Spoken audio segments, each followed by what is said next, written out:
Hi everyone, hope you've all had a lovely weekend. I've had a very lazy weekend because there's nothing to do apart from stay at home and keep myself safe. So, actually, I was talking to my brother and he was saying that how fortunate we are in Australia because we only have about 80 people who have died, and that's awful, and I'm not saying that's good, because it's not, it's dreadful, it's tragic, but how fortunate we are that that is the small amount in the scale of things. In this huge country of 27 million people or so, and yet in the UK there have been thousands and thousands, and the UK is very tiny, but very, very populated, so I've just made me realise how blessed and fortunate we are to live in this beautiful country. So, wondering what you got up to on Anzac Day. Saw lots of photos of what's happening around the place. If you put up things on Facebook, on our class Facebook site, it was lovely to see you outside showing respect for our old diggers, as they were called. And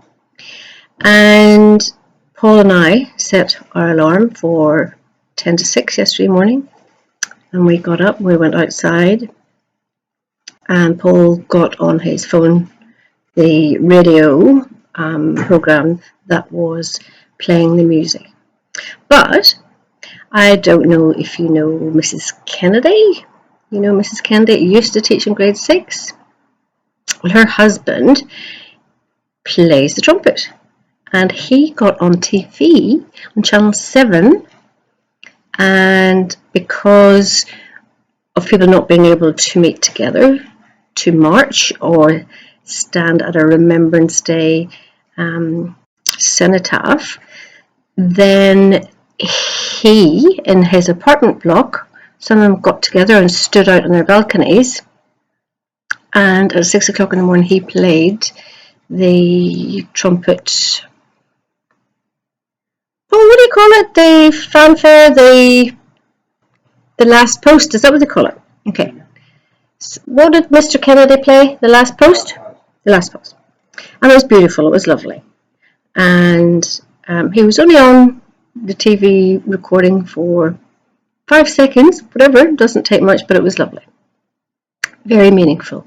So I hope you all showed respect, and if you could, went out onto your driveways, and but even if you hadn't been able to get outside, you still think about it and say a prayer for those people who lost their lives and their families that are still trying to remember them.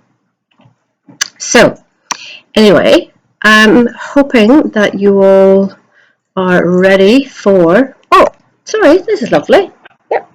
Okay, so who's these? Oh, so Paul has just brought out his grandfather's medals. You want to come and explain? That one's a victory medal. Okay. And oh, sorry, wrong way around. First World War enlistment medal. Uh-huh. Excuse me. He was in the Navy. So You coughing? Mm-hmm. It's not corona. Yeah, he got a Navy star because he was in the Navy. Okay, all right. Enlistment medal, victory medal, and... Lovely, okay. First World War. So Paul's dad, even though he's 94, he did not fight in the war. He actually, he tells a beautiful story, but 93 years. He joined up and he went off to the campsite, and the next morning the war was called off. How unusual is that? How fortunate for him. So lots of lovely stories.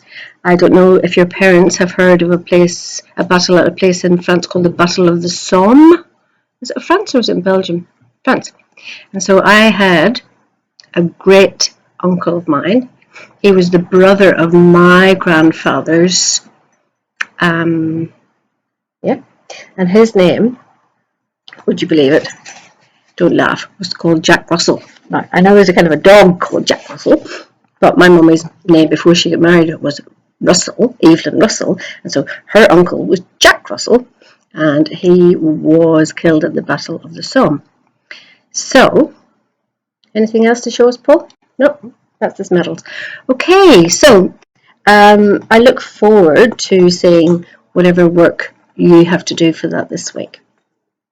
Speaking of work, I am going through everything that you have sent me. Okay, I'm taking notes of things that I need to tell you. I'm just going to say to you, please don't send me your maths or any spelling activity. Just send, not maybe maths until Friday, right? Your maths, your mummy and daddy or your granny and granda or big brothers and sisters can help you mark, okay? But if you can maybe just send me your results or whatever, then I will keep a note of it. So if you send me your written work, or I do not need to see any HAS or anything like that, because that's something you're working on for 5 weeks. And I know some of your parents are probably going, oh, I want to get some feedback. Yes, and I understand that. But you must understand, this has been huge learning curve for us all. Some of you are sending in lots and lots of work, and that's brilliant. But I would rather just you send in the work that's in green. And sorry, it's news. Yeah. Okay. Anyway, I'll talk to you tomorrow about anything else that you need to send me in. Okay. Just remember not to reply to my email with a greeting, but reply on your own in a new message. And I know lots of you did that, this week, and you've learned how to send a new message, and that's great. Just one other wee question. You know the way I have told you, probably more the grade 4s, that I used to do amateur dramatics, and I used to sing on stage and make a fool of myself even more than I do in class. But last weekend in Northern Ireland, because everybody in there is in total lockdown, the drama group that I was in decided that they would put on YouTube one of the shows that was recorded, and it was Oliver. Now, I showed you last year, grade 4s, at the end of the year, a snippet of me doing Oliver, but it was with a different company, right? So this is a different one, and my children are in this one. So if you would like me to send that to you, that link on YouTube, then you let me know when you reply to me, okay? If there are lots of people saying, yeah, let me see it, give us a laugh, then I'll put it in one email to you all, which probably would be best. If you don't want to see it, then you don't have to.